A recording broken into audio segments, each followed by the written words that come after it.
여러분 안녕하십니까? 파이낸셜 타임스와 이코노미스트, 뉴욕 타임스와 월 스트리트 저널로 보는 세계 경제 파보세. 저는 MBC 아나운서 김봉도입니다. 오늘도 제갈량 같은 그런 실력과 인품을 겸비한 우리 이진수 KDI 대학원 교수 함께합니다. 네, 안녕하세요. 그리고 당나라 때 당태종 때 명신이죠. 위진 같은 강직함을 가진 우리 한국은행의 홍원석 국장.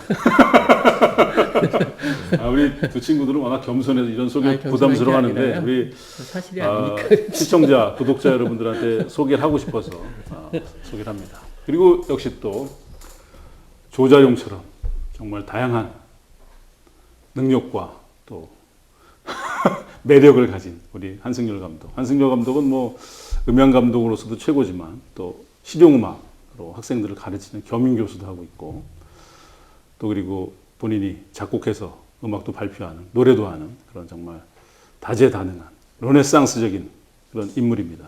네. 오늘도 매력적인 눈웃음으로 우리 파보세 현장을 반짝반짝 빛내게 하고 있습니다. 네. 근데 정말 비트코인, 가상화폐, 또 덩달아 뭐 거기에 영향을 받은 중앙은행 디지털 화폐 CBDC까지 정말 난리가 났습니다. 저에게 개인적으로 뭐 가상화폐에 투자하겠느냐 물어보신다면 저는 안 하는 게 아니고 못 합니다. 근데 설령 돈이 있다고 해도 저는 뭐 하고 싶지 않고요. 뭐 사실은 뭐 여러 가지 이유가 있지만 우리 이진수 교수의 영향도 많이 받은 것 같습니다. 저는 가상화폐에 투자할 돈이 있다고 하더라도 투자하지 않고 그 시간에 뭐 일산 호수공을 한 번 더 산책한다든가 상암 노골공을 한 번 더 걷도록 하겠습니다.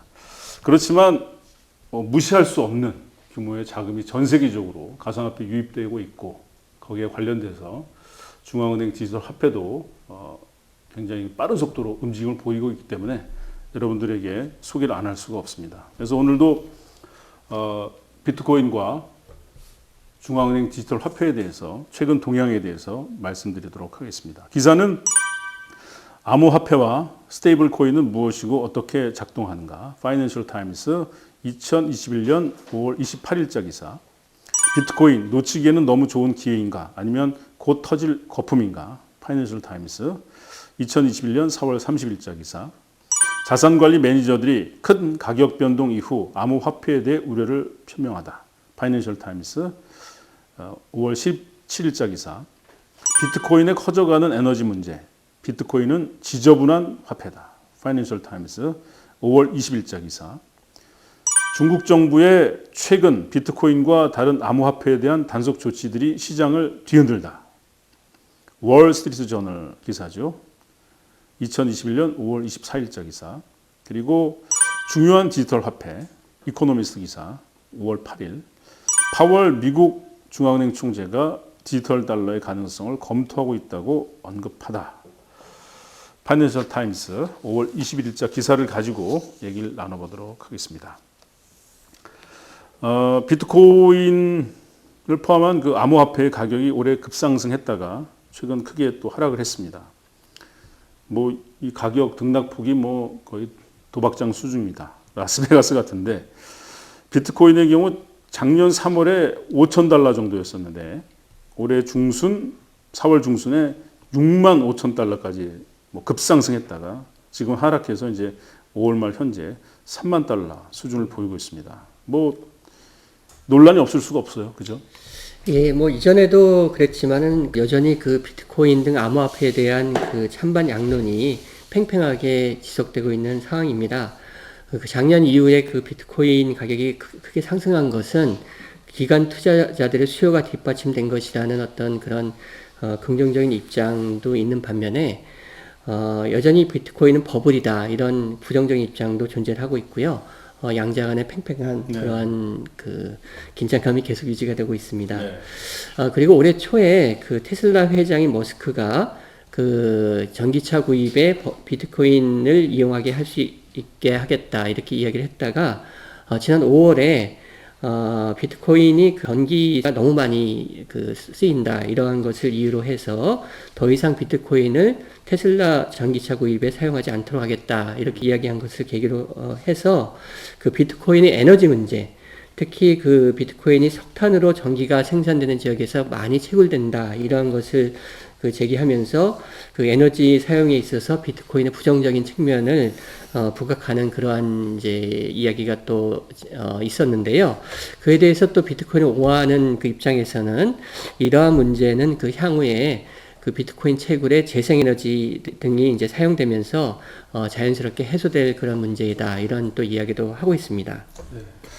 뭐 일론 머스크가 과학기술적으로 뭐 기여한 바도 있지만 뭐 비트코인 관련해서 좀 한마디로 경거망동을 보임으로 해서 이게 뭐 사실은 그래서 반값으로 떨어졌거든요. 뭐 이렇게 한 사람에 의해서 이렇게 많이 등락이 된다는 건 그만큼 안정성이 떨어진다는 게 될 텐데 안정성이 떨어지는 건 물론이고 지난 5월에 그 미국 남동부에 석유를 공급하는 그 송유관 관리 회사죠.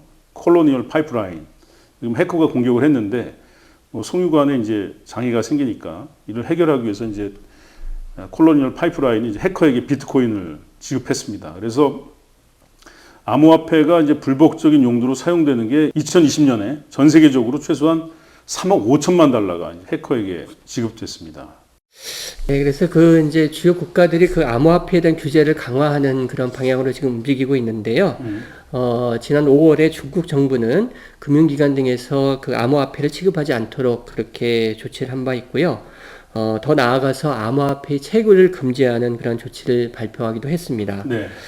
그리고 미국 정부에서는 그 암호화폐 관련돼서 자금 이체를 할 경우에 있어서 $10,000 이상을 하게 되면 국세청에 신고하도록 하겠다 이렇게 발표를 한 바가 있고요.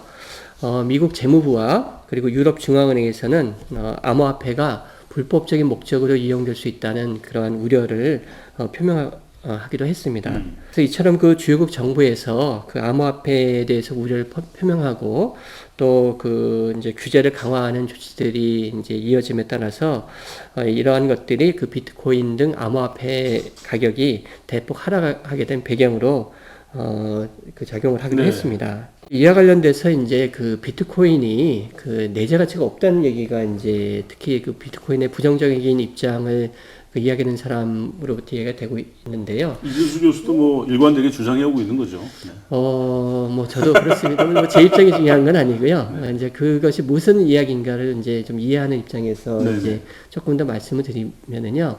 보통 우리가 자산의 가치를 우리가 이야기할 때는 그 자산으로부터 향후 미래에 우리가 얻을 수 있는 현금 가치, 캐시플로우라고 하는 그것을 적절한 할인율로 할인했을 때 현재 얼마가 되겠느냐 이게 보통 가치라고 얘기를 합니다. 예컨대 뭐 주식을 우리가 사게 되면은 배당을 받을 수도 있겠고요. 미래에 우리가 또 채권을 사게 되면은 또 이자를 받을 수가 있겠고 뭐 이러한 그 미래에 우리가 받을 수 있는 현금을 기반으로 해서 가치가 결정되는 것을 우리가 내재 가치라고 합니다.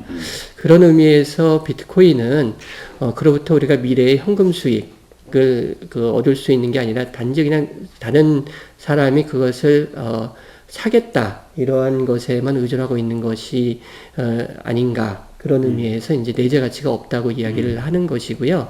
그런 내재 가치가 없을 때 그 가격이라는 건 정말 지금처럼 될 수도 있겠고요.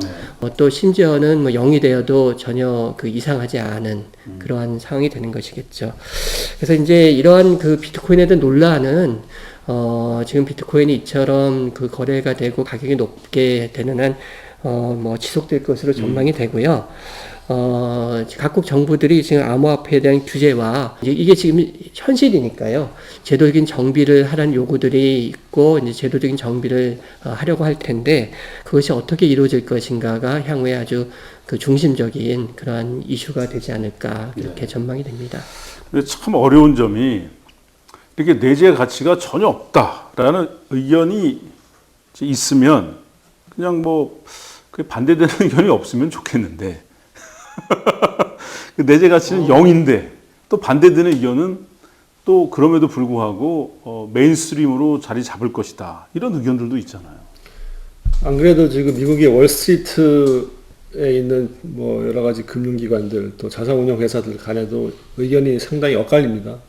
엇갈리고 있는데 현재 비트코인 시가총액 그 수준이 벌써 1조 달러를 훌쩍 넘은 상태고 이런 상황에서 이제 대형 투자금융기관들이 그 무시할 수 없을 만큼 시장 규모가 커진 상황이기 때문에 그냥 손 놓고 있을 수는 없는 상황인 것 같아요.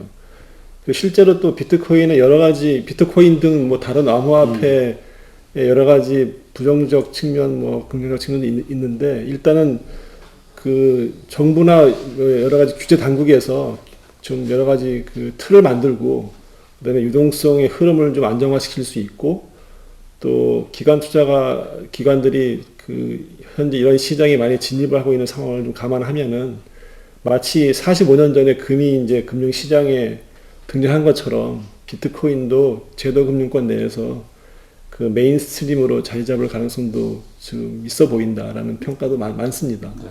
그리고 실제로 비트코인 가격이 이제 앞서서 얘기했다시피 뭐 지난 5월 한 몇 주 동안에 보면은 1시간도 안 된 상황에서 뭐 4만 달러에서 뭐 3만 달러 폭락을 하고 다시 4만 2천 달러로 또 회복하는 이런 그 롤러코스터 양상을 보이는 것도 그 물론 이제 중국이나 뭐 이렇게 여러 가지 그 앨런 머스크의 여러 가지 발언들이나 지침 등에 따라서 영향을 받는 점도 있는데 기본적으로 비트코인이나 암호화폐 시장의 그 거래 속성이 좀 다른 일반적인 상황 그 상품과 다르다는 거죠. 뭐냐면 이제 보통 개인 투자자나 기관 투자자들이 대부분 암호화폐를 거래할 때는 레버리지를 활용해서 많이 합니다. 그래서 이제 가격이 폭락하게 되면은 그 레버리지 비율이 굉장히 급등하게 되고 폭발적으로 증가하면서 그 리퀴디티, 그러니까 유동성에 큰 그 문제가 발생하는데 통상적인 일반적인 그 자산 시장에서는 그 레버리지 베팅을 할 때 그 현금을 주로 담보로 제공을 합니다. 근데 이제 비트코인 같은 경우에는 그 레버리지에 따른 그 담보를 제공할 때 비트코인 자체를 그 담보로 설정하기 때문에 비트코인 가격이 폭락을 하게 되면은 그 유동성이 큰 폭으로 사라지고 다시 거기에 따른 담보가치 보존을 위해서 비트코인을 추가적으로 더 투매할 수밖에 없는 상황이기 때문에 폭락을 더 조장할 수 있다. 이런 좀 측면이 있는 거죠. 아, 그런 건 좀 불리한, 네. 레버리지 측면에서 좀 불리한 면이 있는 것 같습니다. 하여튼 뭐 비트코인은 뭐 정치인 같아요. 한쪽에서는 쓰레기 같다고 그러는데 또 한쪽에서는 구국의 영웅이다. 뭐 이렇게 표현하는 거 보면 굉장히 양면성을 가지고 있는 비트코인이라고 볼 수가 있는데 어찌됐건 이제 비트코인 포함한 그 암호화폐 덕분에 각국의 중앙은행들은 이제 더 바빠졌습니다. 긴장할 수밖에 없고 중국 같은 경우는 뭐 완전히 단속하겠다 이렇게 뭐 강력한 의지를 표명했는데 미국이나 유럽은 뭐 그럴 수 있는 입장이 아니어서 뭐 이제 각국 중앙은행들이 이제 암호화폐 관련해서 이제 디지털 화폐 CBDC 발행할 수밖에 없는 그런 압력을 받고 있죠. 선진국 그 미국 등 이런 데서도 어떤 제도 정비는 분명히 있지 않을까. 그러니까 현실을 인정한다 하더라도 그런 이제 움직임이 있을 것으로 생각이 되고요. 또 이와 관련돼서 금방 김범도 아나운서가 얘기했듯이 디지털 화폐에 대한 중앙은행 디지털 화폐에 대한 어떤 그런 움직임도 더 빨라지고 있지 않나 이렇게 보이고 있습니다. 지난 5월에 그 미국 중앙은행 총재인 파월이 정부의 통제 밖에 있는 암호화폐, 특히 그 달러와 등가로 교환되는 스테이블 코인이 금융 시스템의 위협 요인으로 그 작용할 수 있다 이런 언급을 한 바도 있습니다. 이제 이게 달러하고 동일한 그 가치를 가지는데 중앙은행이 통제할 수 없는 부분이 될 수가 있으니까 그 부분이 커진다 그러면 이제 좀 위협이 될 수도 있겠죠.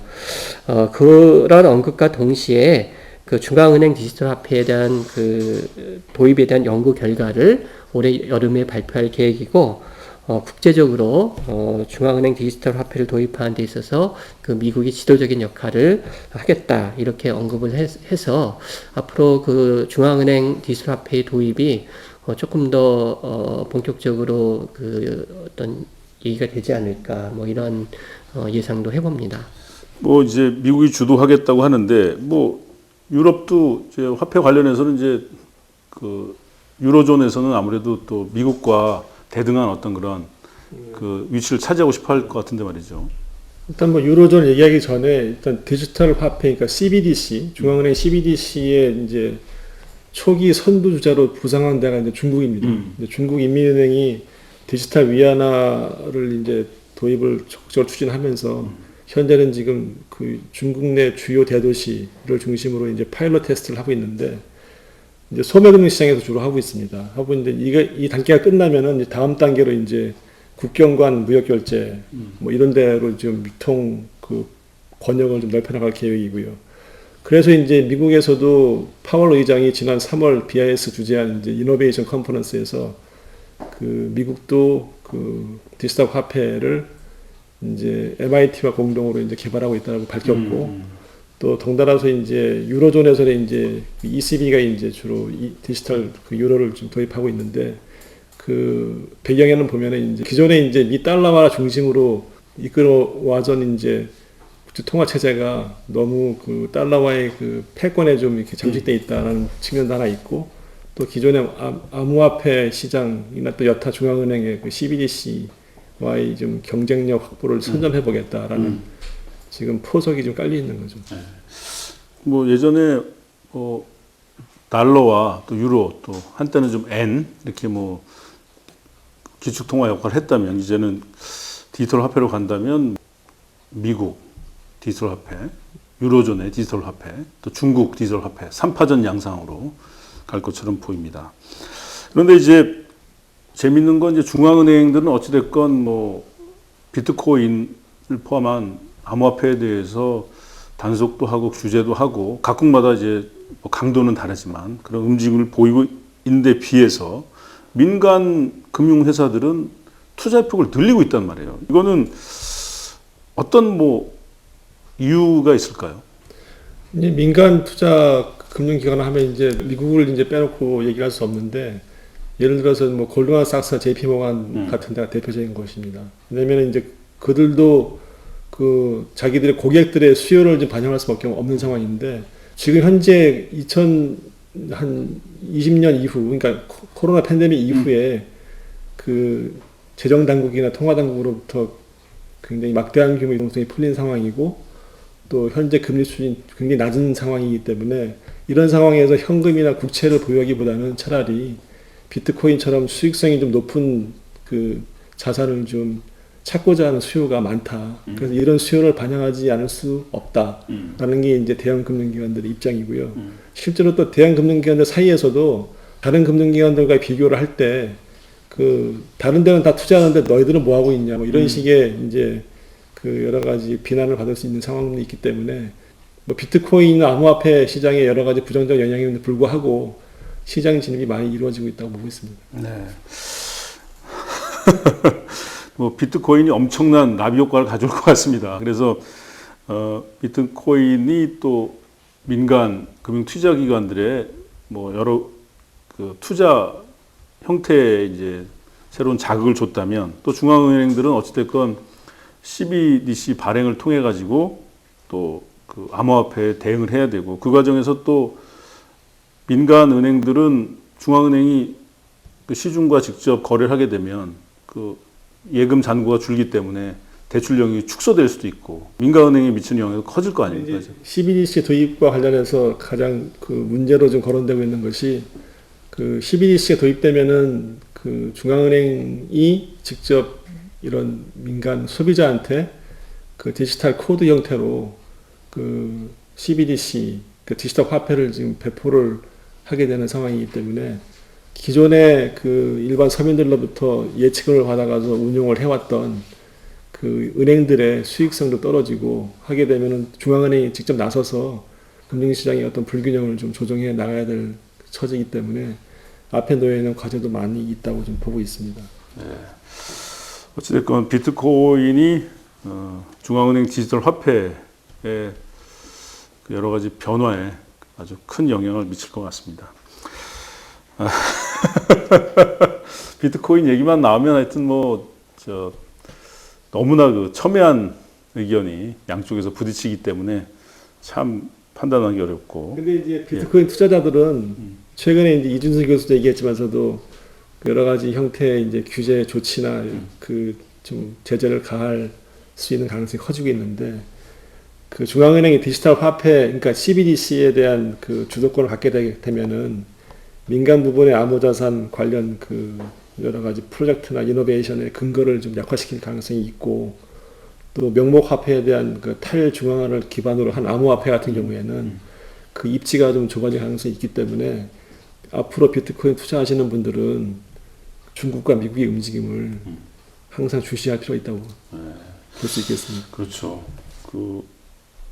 특히 뭐 중국은 단호한 입장을 보였고 미국도 이제 굉장히 그 암호화폐 관련해서 단호한 그런 뭐 조치를 준비하고 있는 것 같은데 그래서 하여튼 뭐 요즘 청년 세대들이 부동산 가격이 너무 올라서 뭐 거기 부동산 투자한다는 건 뭐 꿈도 못 꾸고 그래서 주식이나 또 암호화폐 쪽으로 몰리고 있고 그건 충분히 이제 어려움이 이해가 되고 또 안쓰럽기도 하고 그런데 이런 위험성이 있다라는 것은 반드시 좀 알고 접근했으면 좋겠습니다. 이진수 교수는 어찌됐건 내재적인 가치가 0이다라는 의견에 계속 그런 입장을 소개하고 있고. 네, 뭐 조금 더 사실 말씀드리면 제 생각에 중요한 건 아닙니다만은 이렇게 논의되는 걸 보았을 때 정부나 중앙은행에서 이 암호화폐를 제도권 내에서 화폐로 인정할 가능성은 전혀 없다고 보입니다. 왜냐하면 제 개인적으로 이렇게 진행되는 걸 보았을 때 왜냐하면은 그런 부분이 아까 뭐 그 파월 그 총재도 그런 얘기를 했지만 정부가 통제할 수 없는 범위의 그러한 그 금융이 늘어나는 것은 정부나 중앙은행 입장에서 받아들일 수는 없는 것이다 이런 생각이 들고요. 그러한 것이 중국에서 그 암호화폐에 대해서 아주 강력하게 조치하고 있는 배경이 아닌가. 특히 중국은 그 정부에서 통제할 수 없는 그런 민간 부분이 늘어나는 것에 대해서 굉장히 조심스러운 그런 여태까지 걸 보였기 때문에 더욱더 그런 것이 아닌가. 물론 뭐 다른 뭐 미국이나 이런 국가에서는 그렇게까지 할 수 있는 것은 어렵겠지만 적어도 그 제도적인 정비를 할 것이다. 아까 국세청에 이렇게 뭐 자금이체 뭐 이렇게 신고하는 것처럼 그런 것으로 이렇게 되지 않을까. 물론 그럼에도 불구하고 뭐 암호화폐 이런 거래가 당분간 이렇게 될 가능성은 뭐 충분히 있는 거겠죠. 네. 근데 이제 암호화폐가 어떤 그 디지털 시대에 어떤 새로운 형태의 플랫폼이라면 그것의 뭐 도덕성이라든지 또 뭐 당위성, 내재적인 가치를 떠나서 플랫폼이 되면 또 그 자체로 하나의 그런 어떤 큰 움직임이 되니까요. 그거는 또 무시할 수 없다. 이런 걸 또 홍원석 국장이 얘기하고 있는 거죠. 네. 그렇습니다. 그래서 계속 지켜보면서 저희들은 비트코인과 연관된 중앙은행 CBDC에 대해서 계속 좀 믿을 만한 좋은 기사가 있으면 계속 소개해 드리도록 하겠습니다.